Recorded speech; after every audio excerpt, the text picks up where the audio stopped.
All right, welcome everyone. Thanks, Dave, for joining in. Just muting the the slides from my from my headset. It's been looping for the last 15 minutes. Um, so so yeah, so welcome everyone. Thanks for joining the our Q4 event. This will focus on a cloud workstation, so cloud-based IDEs. Before we actually go into this part, let me actually just share my screen again, and we'll just go through the agenda. And there we go. All right, I'm just gonna let it share. Perfect. Just go to the agenda. That's a big reminder for me to record, but I started already, so good. Um, so yeah, like I mentioned, first, welcome everyone. So we're going to cover the cloud-based IDEs with Cloud Workstation. So that's with our friend David from Google. Just going through the quick agenda. So of course, we're going to meet your speakers.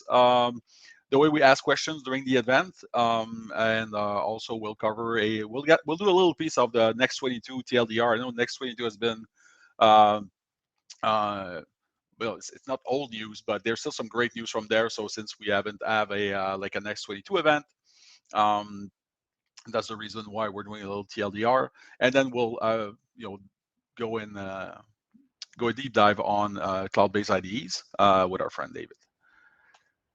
So before that, and it was also mentioned during the slideshow, I wanted to give a special shout out to everybody from the other GDG groups that help promote the event. So there's a story behind this, but the main idea is I wanted to make sure that everybody was from like GDG Cloud Ottawa, Halifax, and Fredericton was said thanks because it was thanks for creating that event, making sure that it was broadcasted to a wider community audience. So thanks for that, and I'll be happy to return the favor for any of your events in 2023. Just reach out. But again, big thank you, super appreciated. So our main speakers for today, is me. So Stacy Verono, I'm a senior pre-sales cloud engineer at SADA. I'll be joined by David Sanders, a DevOps and app dev specialist at Google. Hi Dave, and be able to re-intro himself again when we hit the Cloud ID piece.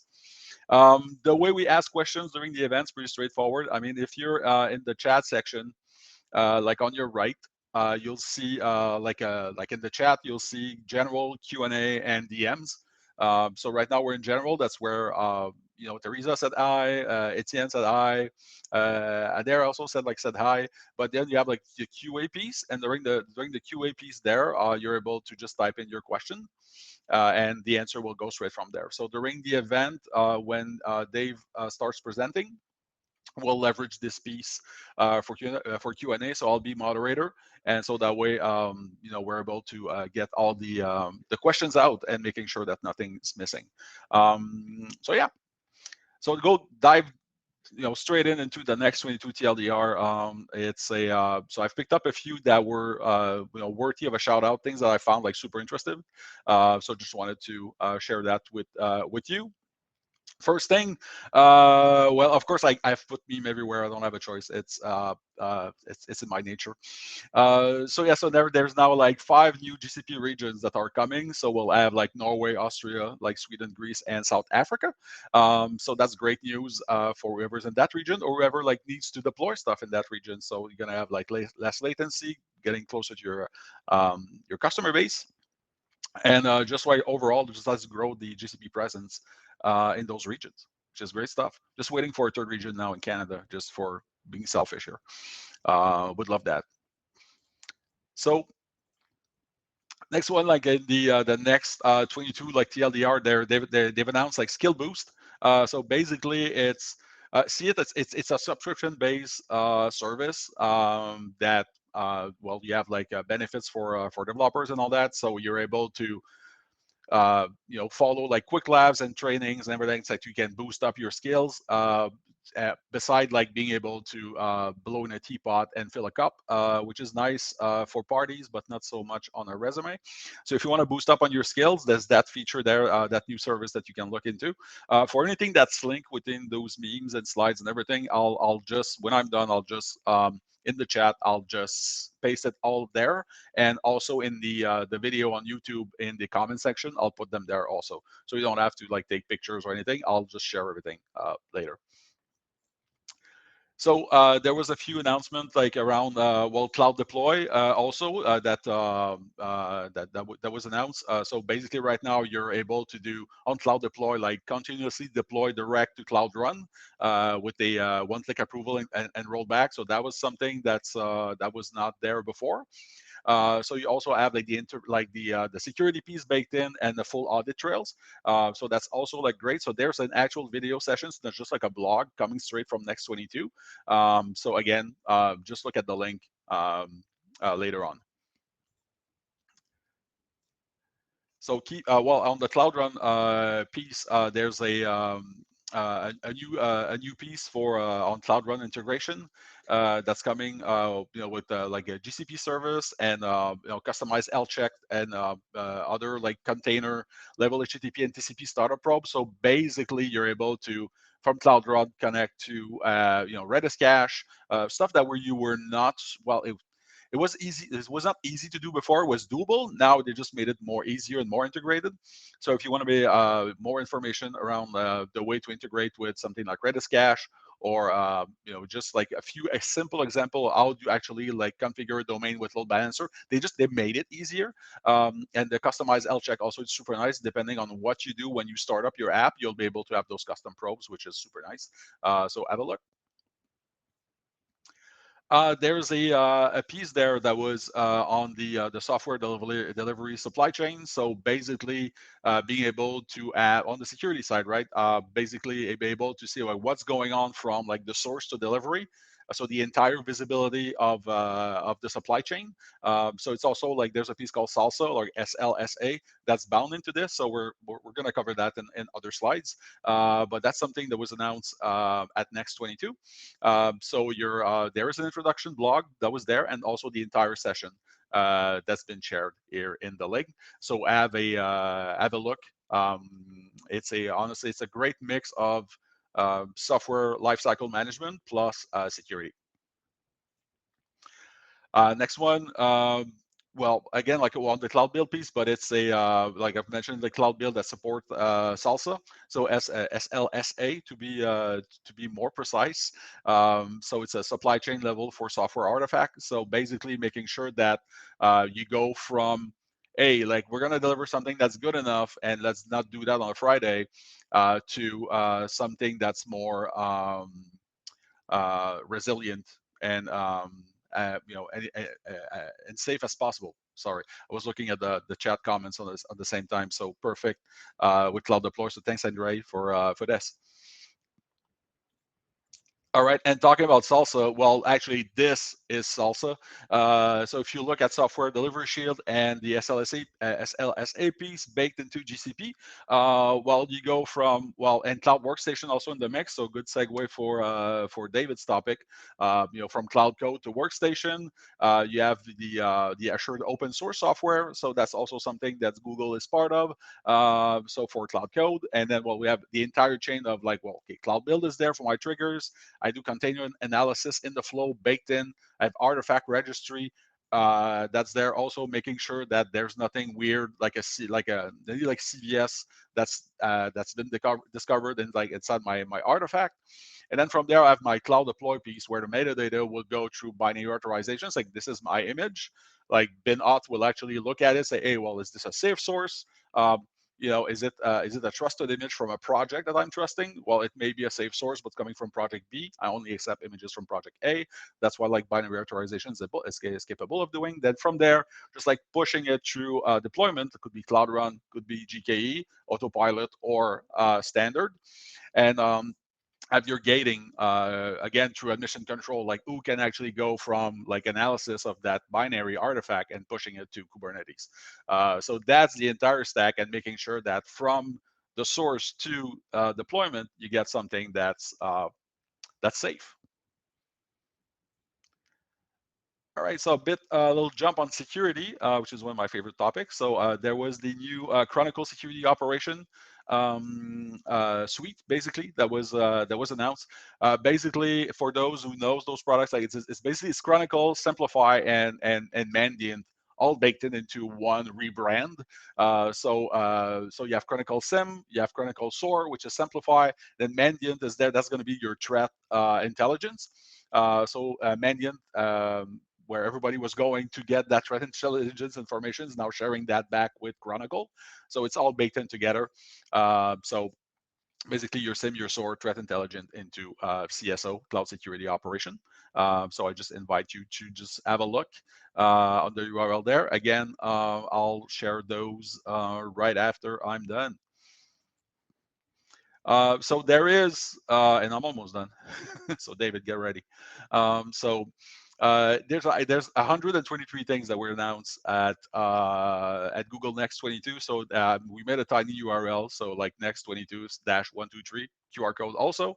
So if you want to know like the entire list, if it's more like on that, like I haven't covered like app dev mostly on the IDEs there, kind of selfish on the topics that I've picked up there. There's some cool stuff on the ML data side also, Vertex AI stuff also. So let's just have a look. There's multiple sessions that you can follow. So just go and have a look. But wait, there's more. I'm going to keep one more. And it's a nice segue into, of course, they announced Cloud Workstation. So Cloud Workstation's fully provisioned environment on Google Cloud, and it's part of Software Delivery Shield. We saw the icon before. So you have the link to the Google product. And also, like, it's a great way to kind of, actually, that meme sums it up properly. You have an intern coming in. You could have like a consultant firm, whatever, coming in, and there's some work to do, but then say, oh, no, you have to like provision you with this VDI, and then it's going to slow you down. But there's other ways of going about this, and that's where Cloud Workstation come in the mix. So and now, and I was not so bad. 12 minutes, I'm on the nose. So David, I'm gonna pass the puck to you and have you run the Cloud IDE piece. If you're still there. Hopefully David's still there. It's going to be a short event. Just join us, please. In the meantime, on what I've like maybe just like took a drink of water. Is there any questions right now? I think we're 24, which is super nice. Thanks for joining. Just want to make sure if there are any questions right now before Dave shows up. Dave's disappeared, so I think Dave's going to join us again. And thanks again, like Andre, for sharing this. So I'll just make sure that our friend. I think I've sussed it. Can you hear me now? Yes. And we can see you. So yeah. So have you tried turning it off and on again? So that's basically. I did the big red switch. It turns out it was a rookie mistake. Let's see when I go to share screen, because my share screen is not You enabled want at me the to moment. drive this part here, and then you switch to your demo? Perfect. All right, we'll do that. And thank you for the next 22 recap. Everything you covered is in my passion product area. Cloud Perfect. build, cloud deploy, cloud run. Hello, everyone. David Sanders. I am a customer engineer covering all of Canada and focused on app dev, DevOps, and serverless. So I cover all the areas that Stacey talked about a few minutes ago. The cloud workstations really is around focusing. We think that the future of software is in the cloud, right? So no surprise to hear Google say that, and we believe that everything is going to happen in the cloud as we get further and further along on the timeline. The challenge just now is software development is actually quite laborious. So Stacey showed his meme of sorry, not yet.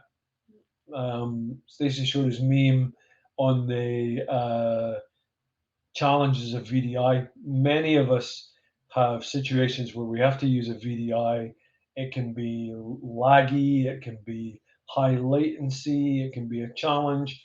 And when you work in Google Cloud, you soon get to know Cloud Console and how wonderful Cloud Console is. The challenge is Cloud Console is an everyone product. There's no real controls that I can do at an enterprise level. I can either switch it on or switch it off. And so when I'm in Cloud Shell within the Cloud Console, there's limited controls as to what I can do around there. If I want to get a package from a public repo, I can just pull it down. If I want to clone a Git repo, I can just clone it down. So really, a lot of our customers said to us, there has to be a better way. There has to be a better way than VDI, and there has to be a better way than just making me use an uncontrolled environment. Next slide, please. And this is where we really heard from the customers along the bottom are some of the forerunners who've really helped develop cloud workstations. But we heard lots of challenges around security. I need to be able to control my digital assets. If digital is the future of my business, my industry, I need to be able to control that code. I don't really want code to live on MacBooks, Chromebooks, or Windows laptops. I want it to be controlled securely, and I want to um, be able to control when someone has access to software. So if you're that intern from the meme while you're working for us, awesome. But when you go, you should no longer have access to that code. We also heard about dev-env setup. Two big challenges I'm pretty sure everybody will be familiar with. Consistency of environments. Oh, I can't get this to work. Oh, you don't have XYZ. Ah, right. So I need to go and get XYZ and then install it. A common one for me, JQ. If anybody uses JQ as a tool, go look it up. It's a fantastic tool for pretty printing JSON and querying JSON. So having a consistent environment is really powerful. But the second part of the dev-env setup is it can take forever. One customer I work with counts the developer onboarding in weeks, and I mean 5 or 6 weeks by the time a resource is found for them, a VDI is found for them, their credentials are created, all of their setup takes time. And it means that there's at least 4 to 6 weeks before I can actually get productive as a developer. And then the final piece that kind of drove Cloud Workstations was sometimes in our inner loop, it's just difficult, right? If I have a production process that runs on 32 cores and 256 gigabytes of RAM, even my best M2 Mac is going to struggle to recreate that locally, or my build is going to take too long, or it's just difficult. So this is what we heard from our customers about why they needed a cloud-based IDE, a cloud-based IDE that can alleviate all of these pain points. Next slide, please. And so what we've developed is a product called Cloud Workstations, and really from two main personas. From an administrative persona, the ability to control, configure, to have policies, to make sure that a workstation is always up to date, that it's always secure, that we define what you can and can't do, but without limiting you. We are able to analyze what's happening within our workstations. We're able to inspect the flows, look for exfiltration issues, even protect against exfiltration issues. And then from a dev perspective, as a dev, I just want to write code, right? I don't want to have to concern myself about setting up my dev environment, about making sure that I update, and I can't even remember the name of the Mac tool now from a package management, because I haven't used it for a while. I don't want to configure all of that. I want to just open my IDE, look at my Jira ticket, look at what I need to do, and then engineer the application. Work locally, um, do my build, my test, and then my commit and my push. And that's what I want to do. And I also want consistency. I want to know that if Stacey joins me on the project, that he is going to be up to the same speed as I am. There's no Slack channel going on talking about, oh, you need to go and get this tool or get this version of that tool. Oh no, don't go up to 133 because that'll really mess things up. We get a consistent platform. And so this is really the driver behind cloud workstations. Secure, safe, enterprise ready, but at the same time, a great developer experience, on demand, pre-configured tools, just ready when I need it. Next slide, please. And we don't want to insist that you do things a certain way. If you want to use VS Code or Code OSS, or you want to use IntelliJ, or one of my favorites, Vim, whatever tool you want to use, you package up. You package up into, without giving the show and tell away, into the container image that's actually going to run. And then with VS Code, for example, I can use remote SSH in my IDE to actually connect to cloud workstations. Still work locally, but not have any of the issues around configuration of my laptop, configuration of my environment, have everything consistent and delivered for me. Next slide. I don't like slides. Stacey, if you want to stop presenting now, I will try. I can see the share screen now. I'm going to mute my You should be video. able to. Just FYI, just if you want to quit Vim, it's a Q exclamation point. So, I We can see assume your screen. everyone, Awesome. you can see my screen? Perfect. Yep. So I'm going to zoom in a little bit. I'm going to work through a number of tabs, and then I'm going to go in and show you the IDE, local IDE, and so I'm going to do some sliding about on my screen. Hopefully, it doesn't make anybody too motion sick. I'll try not to do it too fast. But this is Cloud Workstations. So in the where did I put it? Cloud Workstations in the console, and it all starts around a cluster. A cluster is the control plane that defines how my workstations are going to connect back to my network, how they're going to connect back to my VPC or my shared VPC, how they're going to be managed with service controls, how they are going to be enabled. And if I actually just drill into this cluster, the cluster connects to a network and a subnetwork.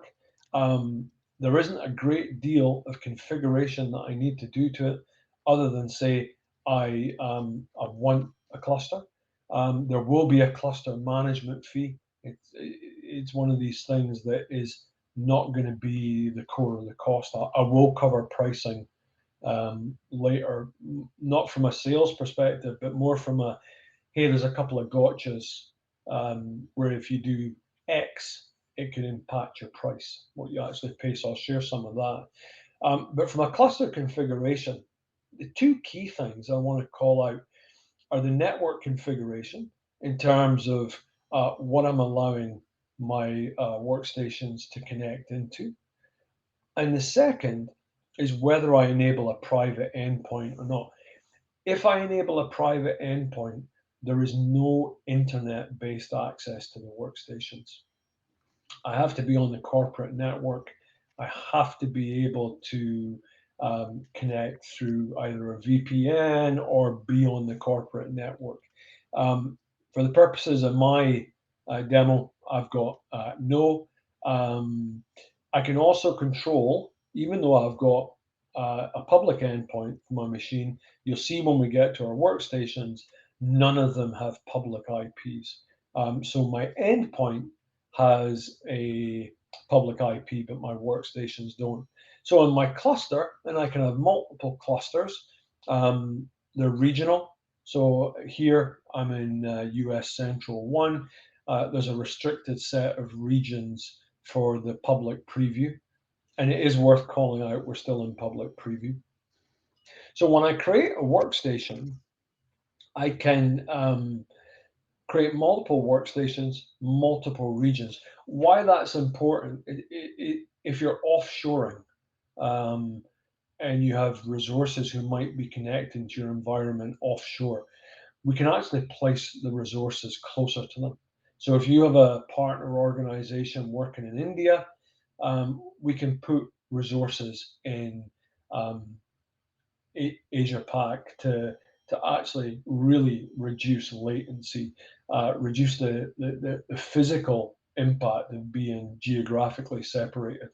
That can make a huge difference to the developer experience. Instead of having to sit on a kind of laggy VDI session, which we've all been in before, I can actually put resources very close to my developers. So from a cluster, I then, on a per cluster basis, create configurations. And configurations actually define the different kind of workstations that can be spun up. I'll cover in depth what configurations look like in a few minutes, but excuse me, I can configure these configurations and then either provision workstations for my developers or give my developers self-service. So if they need a certain type of workstation, now the choices here, and I'm going to get to that price piece that I spoke about in a minute, are important. I started out when I started playing, for want of a better term, with cloud workstations to develop different configurations for the different types of machines that I do. Some of the configurations, if I go into create, I choose my cluster. I'm going to come back to that quick pool size in a minute. Okay, because I need to disable. I can choose the activity time for the machine. So if it's inactive, it'll go to sleep and we will stop paying for it. I can choose network tags. So if I have firewall rules defined on network tags, I can actually create my tags in my workstation configuration. And again, remember, this is a configuration. So workstations are created based on this configuration. So I can actually create tags that apply to hundreds and thousands of developers or one or two developers at the same time. I can disable public IP, and then I can really start to enforce my security. I can enable secure boot. I can enable the trusted platform module, and I can enable integrity monitoring. I'm going to cancel this, but here's where I wanted to go at this point was I can choose out of the box workstation images. So these are the ones that we currently provide. So if I'm a PHP developer, I can use PHP Storm out of the box. I can use IntelliJ, or I can create a custom container image. And again, I'm going to come back to that in 5 or 10 minutes. Excuse me. Um, Archie, I don't know if the screen's frozen for anyone else. Stacey, can you still see my screen okay? I can see your Oh, screen. Can you move the your mouse or just to make sure it's not frozen? you can see it? Archie, move. Uh, yeah, no, we're seeing the cloud workstation, but Yeah, your mouse pointer is not moving if you're moving it. I'm just one okay. thing. There's a few folk on chat saying it's working okay, so I'm going to keep going. Okay. Um, okay, so on our configurations, we define or we can define multiple configurations. So we don't have to have just this is my developer workstation configuration. I can have a project-based configuration so that everyone in the project is using the same set. I can have language-based, so you can tell this is my Python configuration. And then from these configurations, I can actually create workstations based on that configuration. Now, here's where it gets interesting from a price perspective. The biggest price element of cloud workstations is not the virtual machine or the um, the RAM or anything else. Sorry, I'm looking at the chat as well. All good now. Moving good. The biggest impact of pricing on workstations is actually persistent storage. So when I'm in my configuration, let's just choose a configuration. Let's choose my NPM one. I define the disk type and the disk size. So you can see in my configuration here, I gave 200 gigabytes of standard disk. If I create 10 workstations, but I only use them once a month, my CPU cost is really minimal.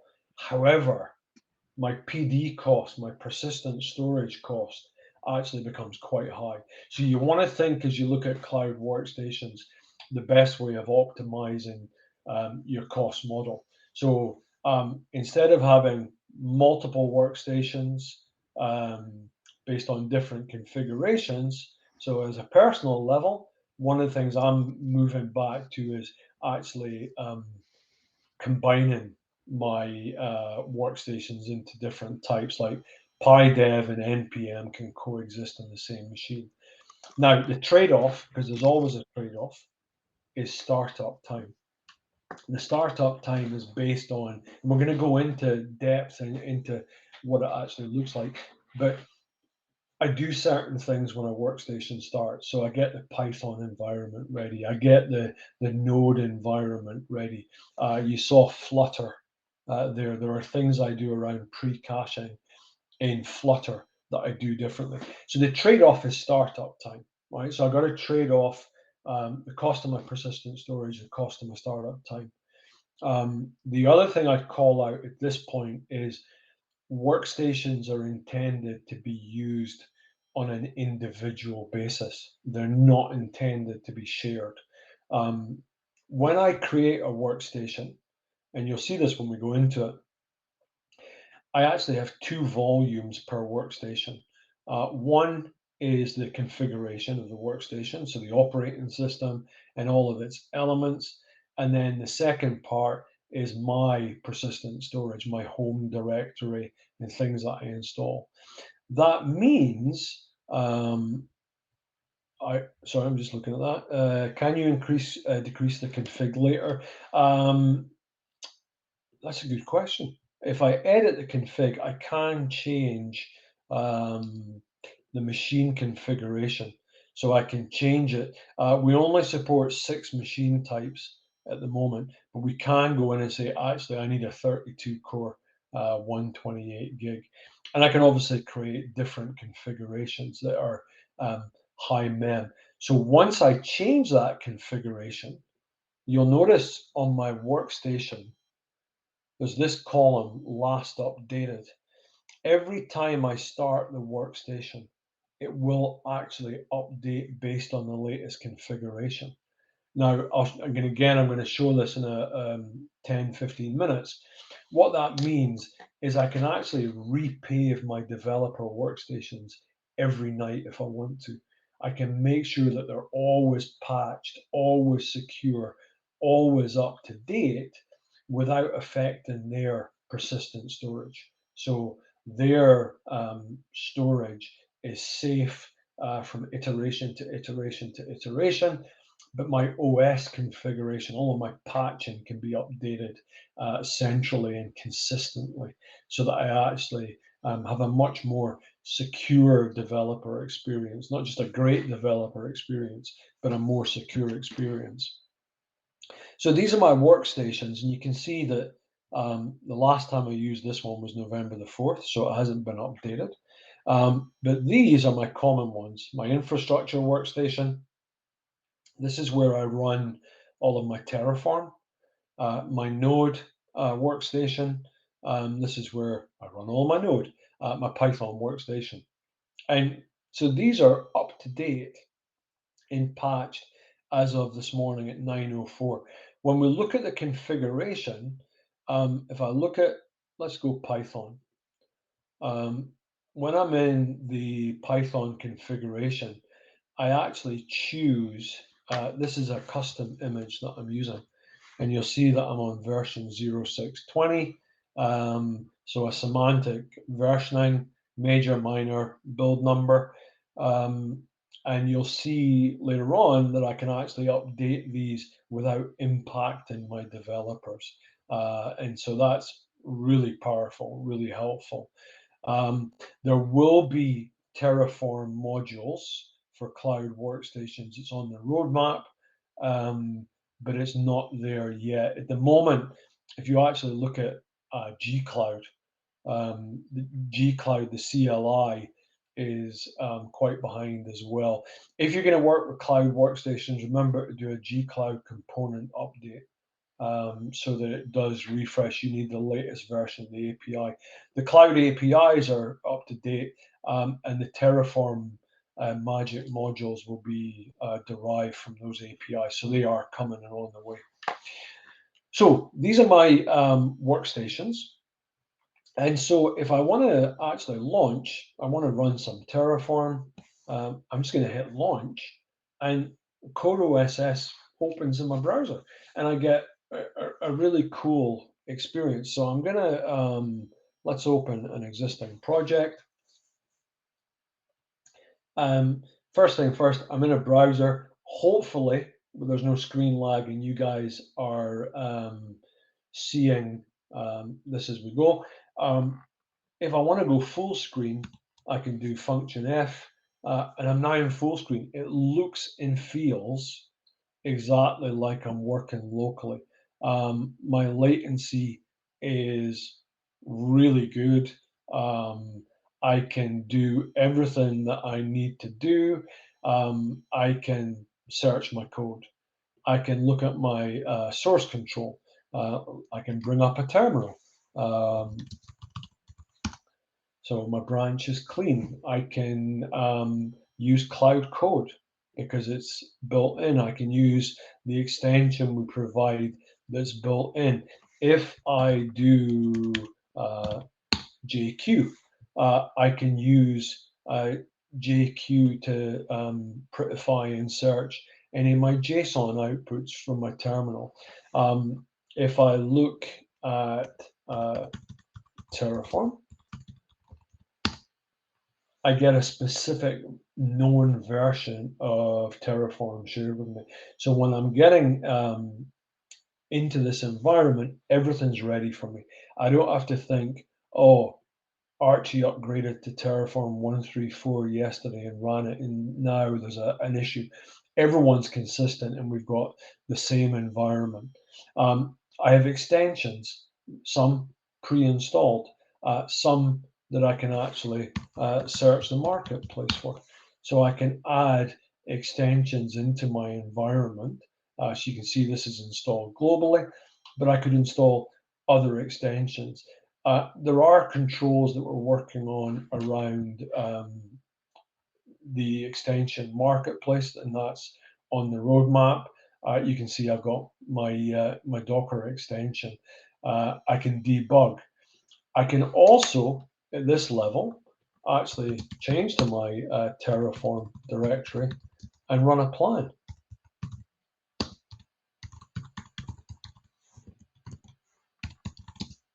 So when I run my Terraform plan, this should say 0 resources because I actually ran this earlier for another demo. But this is going to go through, I will come to file transfer. This is going to go through my demo, and I check my state, but I'm running Terraform. I didn't have to think as a dev. And when I use the term dev, actually would be better to use the term cloud engineer, right? Whether I'm an app developer or a data developer or an infrastructure engineer. When I say dev in this context, I mean a cloud engineer, all of us in how we work. Now, Stacy's question, if I go into Finder, I am just going to take something innocuous and just drag and drop. Let's put it in temp. And I've drag and dropped my file across to Cloud Workstations. So I've got that interaction in control. I will just revert that change. So everything is pretty sweet, right? It kind of looks, feels exactly the same way as I'm used to working. And I can get the terminal, which is cool, but sometimes working in VS Code in the terminal can be a bit of a pain. So actually, what I can do is I go back to my Cloud Workstations console. Then I can look at other things. Connect to port 80 opens up the viewer in there. Port forwarding, I can actually port forward a remote port to a local port, or I can actually connect using SSH. And what we do now is to start a tunnel. We start a TCP tunnel, a local port, what we're connecting to, 22. I can copy and paste that and run, and then execute this command. What typically I do is if I just more my SSH config, I've just added aliases in for my workstations. So when I want to run this, and I've also got my tunnel open already in good children's television prepared demo. So now I can just SSH into the box I want to use. Notice I'm SSH'd in as user. User's my identity in the box. But again, because it is intended for individuals, right? This is why we don't recommend sharing a workstation, because you can see I've actually logged in to gcloud, right? So I'm actually logged into my environment.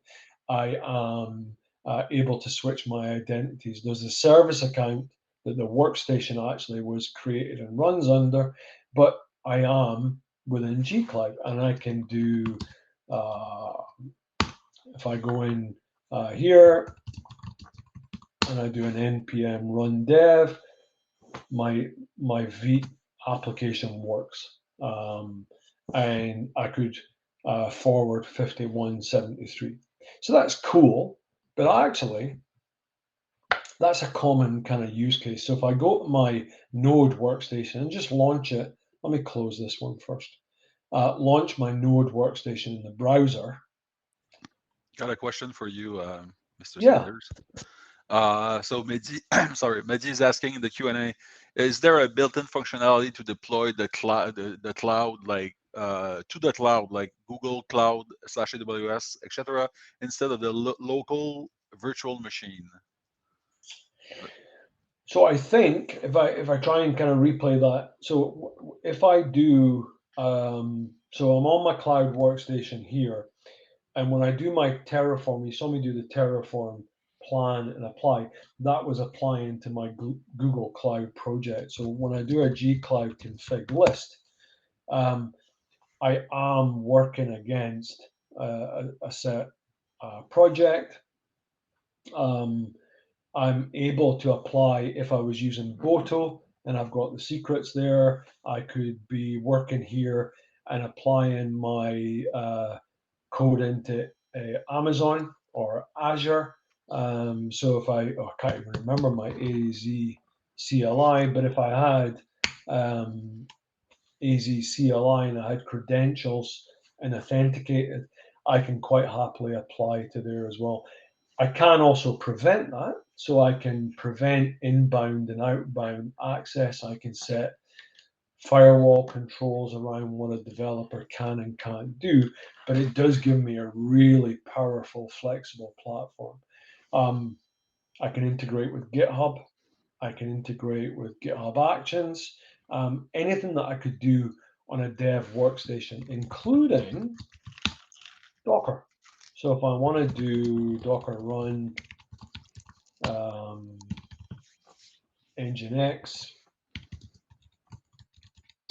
I'm not going to do this, but I can run Docker within the workstation. I can build Docker images as well. Hopefully that answered the question. But yes, the idea is I should be able to target any environment. Got So another one. yeah, yeah. So from Uday, just like, can I transfer files to the remote machine? If yes, are there any limits over IAP? You transfer, so as I showed, where's Finder, just by dragging and dropping, or by using SCP. So here, instead of, let me just do an SCP instead of doing a drag and drop, and then I would. Is there any limit bound with IAP in terms of, because you're tunneling through, like in terms of like packet size or like the size of the thing you're transferring into your I'd environment? have I'd have to defer to an IAP specialist, but I haven't run into it in a personal level. So here, if I just if I do an SCP, it's just going to do its thing, right? And so there you can see that transferred really quickly. But if you're looking at transferring files over 10 gigs, if I could remember my DD and how to create a 10 gig file, I have done this before. It, I don't think there's any limitations, but I'd have to get somebody else to answer that. Okay, we'll have a look, because yeah, it was the question was around like packet size limits, how many gigs can be transferred. Just thinking about like 10 gigs worth of files sometimes to transfer. Uh, So The yeah. only thing I would say is remember that if you're taking things out, you're going to have egress charges as well. So there may be different ways of looking at. That's a really good question, Olivier, on Jira, and I'm going to come to that. So I will come to that. I don't have a working example to show you to address that, but I do have a good answer on that. So yeah, on the file one, it's a good question. Let me, Stacey, if we can take a note, and I'll come back on it. Yes, no So problem. here I'm running my node app, my V app, and you'll notice I've got localhost 5173, so it's a standard V app. If I click on this, what Cloud Workstations actually does, and you'll see, is it actually gives a fully qualified name to my cloud workstations.dev. I'm trying to zoom in here without and actually redirects port 5173. If you go to this on another, if I actually just show you as an example, I'll open an incognito window. If I try and browse to that from anywhere on the internet, I'm going to get it, but I'm going to get IAP. I'm going to be asked to sign in and authenticate. So because I'm already signed in as the developer, I can actually run the application, and then I can do all the things that I'd expect to be able to do in my application. I can use Firebase and sign in with Google. I can then go and run my application. I can go and do whatever I need to do, and I can sign out. And so, as a developer, I've now got to a point where I'm still in the cloud, right? But I've been able to actually run my application in the cloud on this cloud workstation, and then have cloud workstations care about making sure that I'm secure, that I have a proper certificate, and actually redirecting my port and controlling the access. For me, that blew me away when I first started using workstations. It makes life so much easier. So let me cancel that. And that's good, but sometimes I really like being able to work in my local machine. I have a Mac. It's a nice Mac. It's not the most powerful, but I do like to run VS Code locally. And I can do that. And so here I can do an SSH. Actually, let me close this and I won't. I can do an SSH session to the Cloud Workstation. All of the code is remote. None of this is local, right? And again, if I actually run this application, so this is now running on my Mac in VS Code on my Mac, and if I run my application again, you'll notice I'm on localhost 5173 again, and when I click to follow this application, this time it really is going to localhost 5173. And the reason for this is VS Code is managing the port redirection for me. So it dynamically added a port because it knew I was using 5173 on the remote machine. So that's two really good ways of actually being able to interact. So this way, all of my code is still remote. Let me just prove that. If I do a new window, and I'm just going to copy this path, and if I'm in my Mac, it doesn't exist, right? There's no local code there. It's all still in my cloud workstation. All of my controls are in there. So I get a really good experience. And where this becomes useful, if you're an Android developer or iOS developer and you're using Flutter, now if I do local VS Code, I can still have my devices actually connect my Android emulator and my iOS emulator actually run even against my remote workstation, but on my local laptop. So let's go to the questions for a couple of minutes. I'm going to start with Olivier. We are working on a formal approach to how you access intranet sites like Jira, Confluence, anything else like that.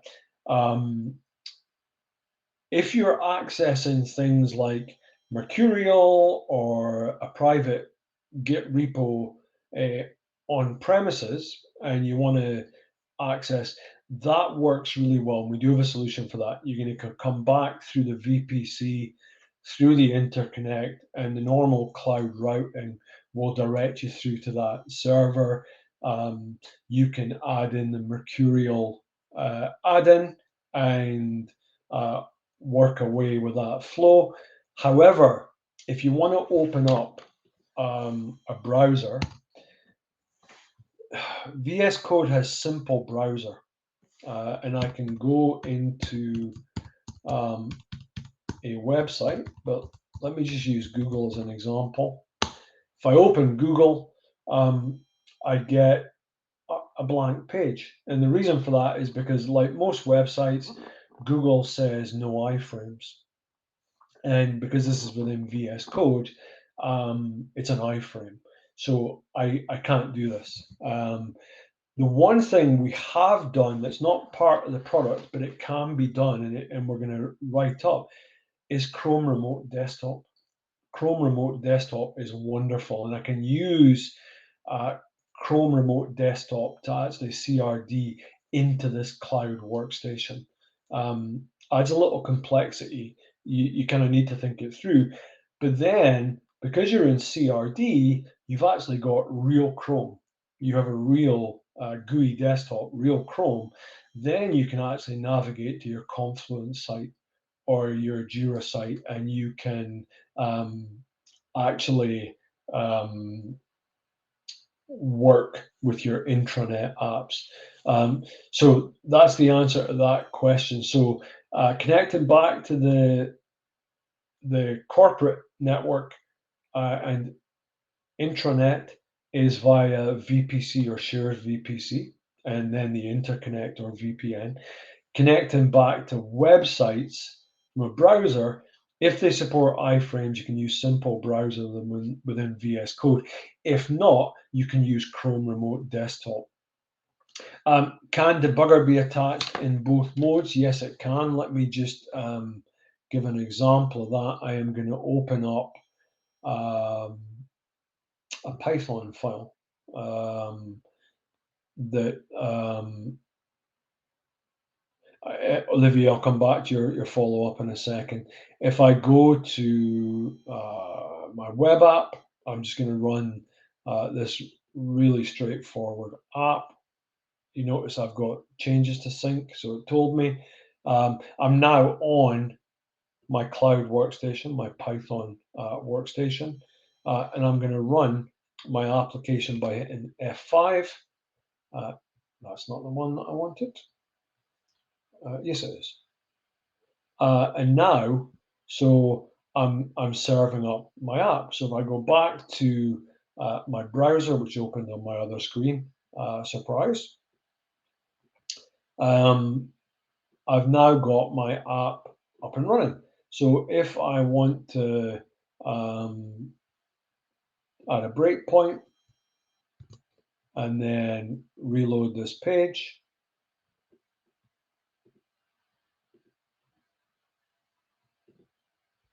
I should have triggered that breakpoint. Oh, because it's a view function. Sorry, let me just put in a real breakpoint. Where is my view? Let us do this bit, and I'll just put a breakpoint in there. So if I refresh this, you can see my breakpoints fired. I can step over, step into, I can look at my watch, I can set other breakpoints, and I can continue the session as well. So my debugging works fully. I can actually connect to my Python debugger, my Node debugger, my Chrome debug when I'm running Node. So I've got full control over debug. Let me just stop it. And so everything works exactly as I should as a developer. So Olivier, I'm just reading your question. For the development tools in the Cloud Workstation, Maven, NPM, Docker. Yeah, let's again use this as an example. Let me just get a terminal session up instead. So I'm going to SSH into my PyDev environment.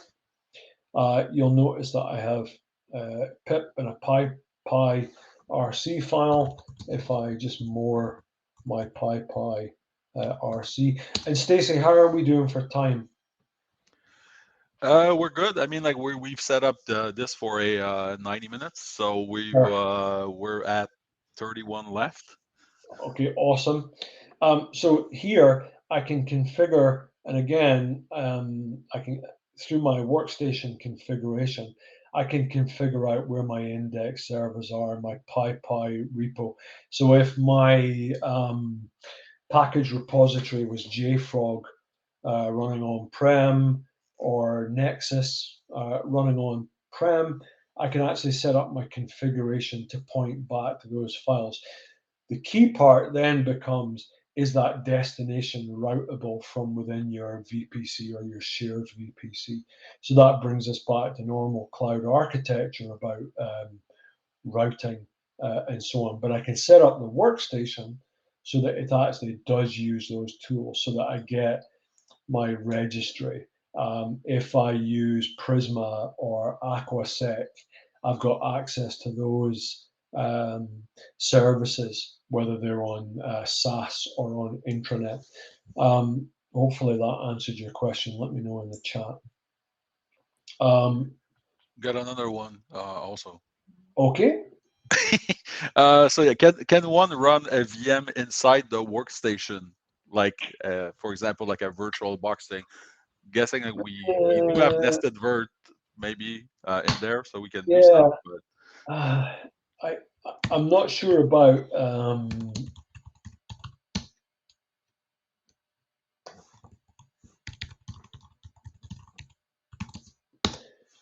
I can certainly run a container. Running a VM, I don't think so. Because even with nested virt, the architecture of how this actually works, which is where we're going next, is this is running in a VM as a container, and I'm using Docker and Docker, but I do have, so I'm running a Docker image now.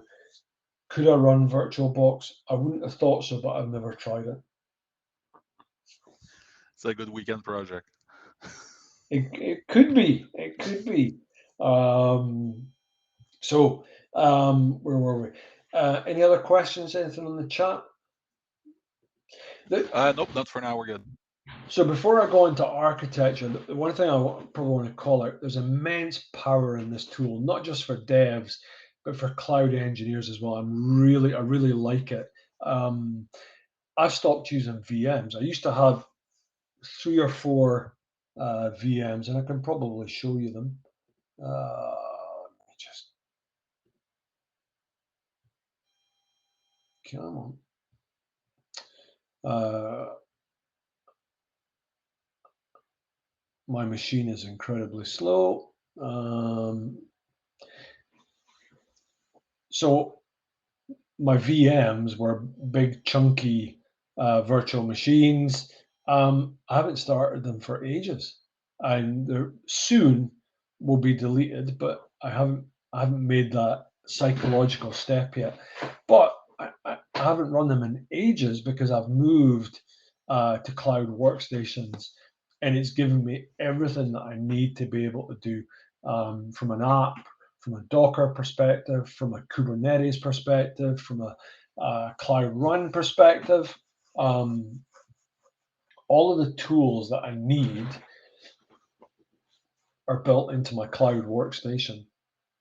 And that brings us on to an interesting point around how the architecture for these actually is set up and what it kind of looks like. Um, from a cost comparison perspective, um, you're paying for the price of the VM. You're paying for all the things you would normally pay with a VM. Um, you're paying the cluster management fee, which is a flat fee per cluster. Cost wise, it's competitive. The difference is more around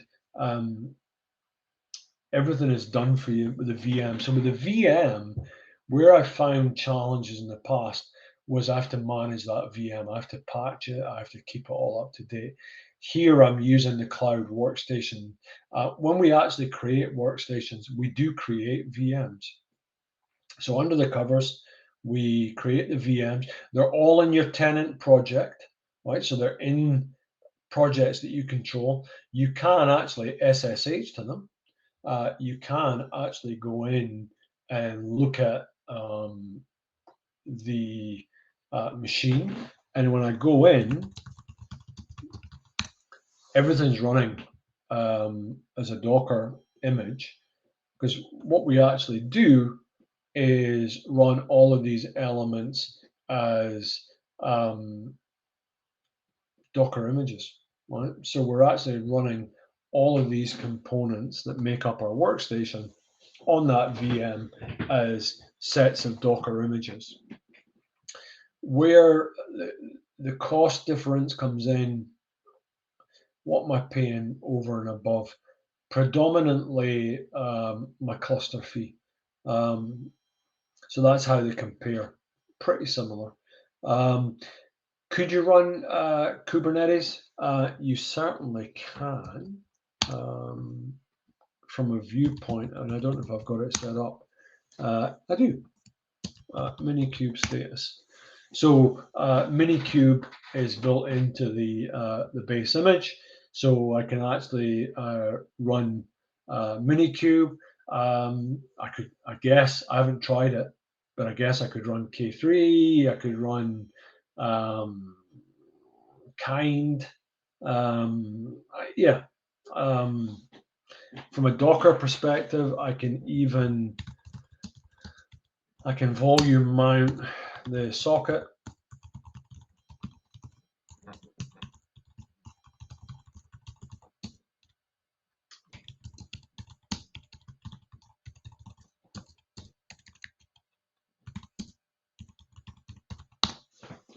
So I can do all the kind of things that I expect to do. I would definitely look at Minikube rather than running a kind of full-blown Kubernetes. And that then gives me the ability, if I'm running Minikube and I do, excuse me, a Minikube start or whatever, all of my scaffold workflow, if you're getting into scaffold, then applies. I can do scaffold dev run and so on, and actually validate my environment. Because I can do a really big workstation, and because I can start it and stop it on demand, and then launch into it on demand, I can have big Kubernetes jobs that would typically not run on my laptop, that I have difficulty actually testing, or big data pipeline jobs that I have difficulty testing locally. Cloud Workstations give me a way to do that much more simply. So all of these VM instances represent one of my workstations. You can see that I have no external IPs. So these are all internal. Excuse me while I just take a drink of water. So these are all free of external IPs. So I use CloudNAT, right? And so I use CloudNAT to give my workstations internet access. So I set up my cloud router and my CloudNAT. Now my developers have got a secure way to go out to get stuff, but without an inbound path. So it reduces my attack surface. So with my CloudNAT, I'm able to go and do apt-get update or pip install or wherever I'm going to get. But I'm also bound by those rules. Remember, we mentioned tags when we talked about configuration. So my firewall rules control what I can and can't do, and my tags control what I can and can't do. Each of these workstations is actually based on an image. And the images are just plain old Docker images. And so if I look at my, let's look at NPM as an example, my node piece. You'll see something interesting here. This is the last 0216, 0215, and there's gaps in between. The reason there are gaps, and you'll see that they increase sequentially, is I have a nightly job that runs a build trigger. So my NPM developer nightly, my other images have got nightly builds as well. And the job runs every day at midnight. And so I actually ensure that my dev environment is kept up to date. It's kept secure. It's kept patched. It's kept updated. And that trigger in the output is all shown within my build history on Cloud Build. So I can look at what happened, the things that I've done, etc., that you'd expect. What I'm going to do now, though, is actually show you what that configuration looks like and how we actually define workstations. So if needless to say, these are on my infra workstation. So I am going to go and look at my node dev workstation. And we define this as a Docker file. And this is just going to open up in a moment or two. So we define our workstation as a Docker file. I'm using the base image. So there are some predefined images. So I don't want to reinvent the wheel. So I'm going to use the image that comes from Cloud Workstations, the default for CodeOSS, which is the open source version of VS Code. I'm going to set some args and some envars around the version of node that I want to be installed. I'm going to do some install stuff. I'm going to get node npm and npx and install them.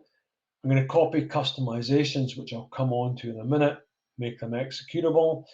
And then I write some workstation information out. And the reason I write that workstation information out is so let's imagine I'm a developer and I have a problem and I want to call the help desk. Then the help desk can actually say, go and look at build.version.txt. Just cat it out and tell me all of the things that I need to know, like you're on version 0.1.8, that this is the workstation.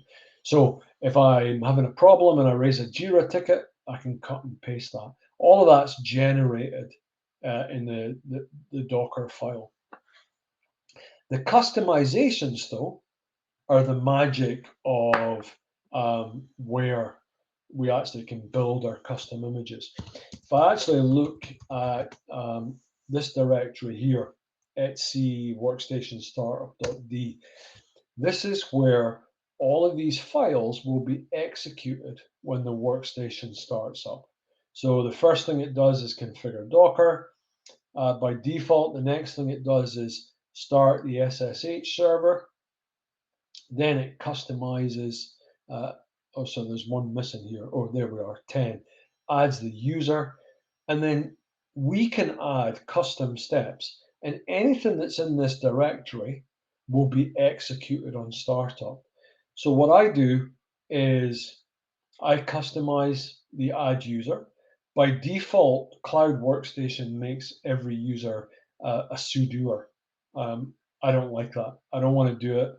I don't want to add things to my Cloud Workstation on the fly. I want to go back and edit the Docker file. So I actually remove sudo. So I'm not a sudoer. And I'm locked down. The next thing I do is to create some directories. So I make sure that there's a .local/bin. I create some configuration ahead of time so that I can copy files in. I make sure the .google folder exists. At this point, I'm running as the root, not the user, so I can su or run user-c and then actually execute on behalf of the user. And here, you can see I'm generating an SSH key for the user when they start that workstation. What I might do, if I'm using a Git repo that needs the SSH key, I could actually have a step here that go and writes that key in the user, or I could leave that to the user themselves. And then I finalize my script. So here, I'm able to do a lot of customization, either as much or as little as I want to do. Again, the thing that drives my behavior here is what impact I make to the speed of a workstation stopping and starting. If I look at my Flutter workstation, just as an example, because it's stopped right now, if I come back to my configuration for Flutter and change this, and so change it so that maybe quick start's enabled, it is 32 core. I'm just going to cancel this. But as soon as a user Could be 1, 100, 1,000 developers who've been allocated and created a workstation based on this configuration. As soon as they come back in and start, that configuration will be updated to their machine. All of their data in their home directory is safe because we use a separate persistent volume for home data. So that won't change, but all of the configuration will, all of the patching and the updating will. And the workstations are updated every time that a machine's actually run. So last thing I want to show, let me just close off some of these so that I don't close down the wrong thing. I'm going to make sure. Okay, so the next thing, last thing I want to show is I'm done for the day. Now I can either wait for the timeout and that machine will shut down automatically, or being a good developer, I'm going to click it and just say, I'm done with the infra workstation. Stop it just now. And now this machine stopped. It's got $0 bill. There's no impact of that machine being there. And all of the data is persisted. The next time I start it up, it will be updated to its latest configuration. And that is a whirlwind tour of cloud workstations. In terms of cost, let me go to billing. So this is what I was talking about earlier. This is the big one, right? The blue. So your dev data is safe and really secure, but the way you configure the workstations and the way you decide how you're going to optimize them becomes important, because this is actually 5 times bigger than it should be. So that $3.20 should actually be 62 cents. Because I've got 5 workstations running, when actually I should have 1, because I need a general workstation. Projects are different, right? I might have a project, a super secret project that deserved its own configuration. But for me, as a kind of end developer, that helps me optimize. You can see costs. I mean, the cost of running an E2 is pretty small, right? It's not significant. The cost of the RAM is insignificant. The cost of my PSC is insignificant. My SSD backed PD is insignificant. It's my persistent storage that's going to give me sticker shock. So you want to manage that by managing the configurations. These, what have I got? 1, 2, 3, 4, 5, 6. These 6 workstations are the equivalent of 1.2 terabytes of storage, which is not bad for $3 a day, but it's still 1.2 terabytes when actually it could be 200 gigabytes. And Stacey, at that point, I'm going to pass back to you, and we'll open up for any kind of general questions. Sure. Thanks, David. There's Marco was asking if it's possible to pass proxy information in the configuration menu, or would this have to be like a custom add that you do when you're setting up your thing? Right now, I think it would have to be a custom add. So I would be doing like my proxy gateway. I'd probably pass that in as configuration. So it would be custom, or if I'm using an out of the box image, as long as I have that proxy command to actually authenticate against the proxy.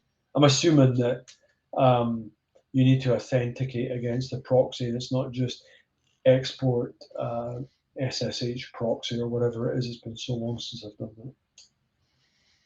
Cool. And well, You kind of mentioned that, but I've pasted my question in there while you were talking about like when you shut down your your environment. So let's say you've shut down your Flutter one, or let's say you've shut down your Yep. npm one. In the end, like I mean, yeah, like since you have that persistent disk, that's your like your stuff. I'm guessing that this is the footprint that would remain in terms of like daily cost. Yep. So if you look at The if I same way go that if I shut down a VM, the only thing that remains is my exactly persistent disk. Okay. that, and you still got, so there will be when we come out of preview a cluster management fee.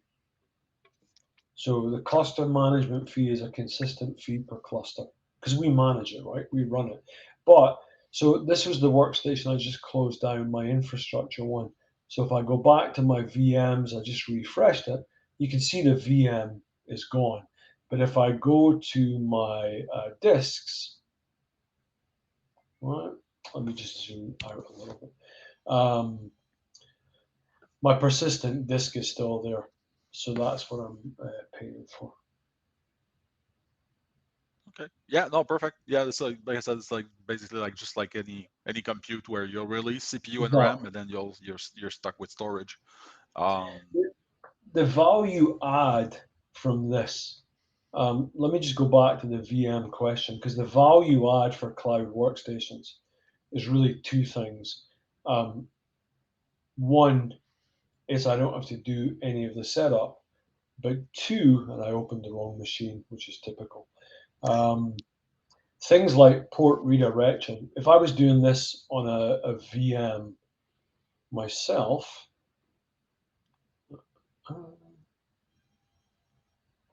and I wanted to do this. So I could quite happily do this on Code OSS and Linux myself. The problem comes with things like, if I could actually remember how to run my node, um, redirection. So here, again, you can see that actually it's my cloud workstation that has created that FQDN for me to use. And then if I need to access it on my phone to check how it looks like from um, a different device. Yeah. No. Like honestly, like I mean, like the right now in terms of questions, like I'm just gonna open it up for everybody who wants to ask anything. But I mean, in terms of what it's bringing, I mean the developer flexibility, but also I mean like the control piece for any organization that needs like to deal with a fleet of VMs and developers everywhere, and you're able to drive that through GCP through your common identity platform and all that, and you're making circles around auto sleep also. It's like if you're not using it for 7200 So seconds, it's gonna shut down. I kid you not, on a Friday when you've had enough for the week, you forget to shut things down, right? And you come back in on Monday to your manager going, "Excuse me, why did we run up this cost?" So auto sleep, and you can see this is the default 2 hours. But if I need a 32 core, 128 gigabyte VM, it costs a lot of money. So if I have an auto sleep of 30 minutes, when it's inactive, it's shut down. I don't have to worry about it anymore. Yeah, no, makes total sense. And it's again like that's a great feature because of course you don't want to. One would love to have that in other features as you're testing stuff, like you forget to drop a like a spanner cluster or something like that. Yep, Whatever. indeed. Been there. Good. Any, Well, go ahead. Go ahead. I was going to say, any other questions, I'm more than happy to dive into. Um, So far, the rest is pretty quiet. It was great that we have that interaction during the presentation. And also, I'm going to say thanks to Andre, also from Google, who's on the chat. I think is from Boston. It's an essay, and was pasting those little nuggets of code lab information and all that in the chat while you were presenting. So that's also great insight for plus everybody. one. Thank you, Andre. So Just want to make sure, like, is there, can I actually just save those things? As it would be probably good to be able to paste it for to people. Actually, if I just click on the link, I'll that's what I'll do. I'll click on the code labs and I'll paste it later on. So I have those 3 nuggets there. I'll paste it with the video once it's once it's gonna be online. So yeah, so yeah, give it like an hour or something. The time I'm gonna get the video out to the world. So good. So Can that I add was one last thing? And it's just because we'll be 30 seconds. Olivier and Elizabeth had posted in the chat. One of the great things about cloud workstations is it's very low barrier to testing, right? You can test this with one workstation. You can try it. If it doesn't work, you destroy it. During the preview, there's no cluster management fee. You do pay for VMs and PD. Be really upfront about that. You do pay for VMs, PD, and all the other things that go with a VM, but there's no cluster management fee. So you can try it really easily. You can spin it up this afternoon and destroy it this afternoon. that's good. So we have like one more, like he's asking, is like, what's missing in your opinion on the product right now? The biggest thing that we're working on in the roadmap is, I mentioned earlier, intranet access, because uh, IDE is only one part of the solution, right? So if I'm in Scotland, let me pick Scotland as an example, my homeland, right? And I need to work remotely for, let's say, CGI, a Canadian company, then typically I might VDI in, right? But actually, Yeah. if I VDI in, I've got latency, I've got issues about transatlantic traffic. What I want is a cloud workstation that's in Europe, so it's really fast, but I still need to access Jira or its equivalent, or Confluence and its equivalent.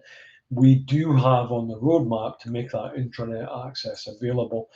Right now, I can get over it with Chrome Remote Desktop, but that's the biggest thing for me. Like I said, Olivier, I've shut down my VMs, and I used to be a heavy VS Code remote SSH user with VMs. Cloud Workstations just replaced it all. Oh, excellent. That's a good point. And just FYI, I would have picked SATA instead of CGI, but I'm not gonna hold Oh, it against you. sorry. It was just, no, I'm kidding. I'll buy Cool. here to make up. Excellent. So, cool. Well, actually, yeah, we're at 28, so we're at time. So I'm just gonna wrap things up quickly. Again, like big thanks, David, for your time today. It was a super great session, great turnout, great questions. So super happy about that one. So if you want to present, like we had a lot of people from like Google and startup presenting, but we love to actually see, like, of course, like other people present. So if you have like something you want to present during a GDG event, just don't be shy. You can go through our QR code there. Then you'll see, you can submit your little talk proposal, and you have the link on the in the previous video also. So feel free to do that. So of course, if you want to join the conversation, we have a public Slack channel. So of course you'll be made aware of upcoming events. But if you have any questions, also you can ping the community straight from there. So that's a little thing, little survey. You will probably receive that once I wrap up the event, but just in case. So just like give us feedback, and also like topics you may want us to cover in the future. So with this, basically that's wrapping up the event. Again, like thanks everybody for sticking with us for like 90 minutes. It's a good one. And hope to see you all back in 2023. Which link do you need, Olivier, um, while you're there? The survey one? Yep, no problem. I'll send you the I'll send that to you quickly. Actually, just give me. I'm gonna do it like this. It's gonna be way even easier. Put it in there. So there you go. You have the you have the survey one live. So all right, well we're smack at 1:30 p.m. Eastern. Again, like thanks everybody. Well, it's since we're December 1st, I can wish everybody happy holidays. And actually, right now in Montreal, it's snowing. So and we'll see you back well Q1 2023. Again, thank you, David. And have a great And day, everybody. cheers, everyone.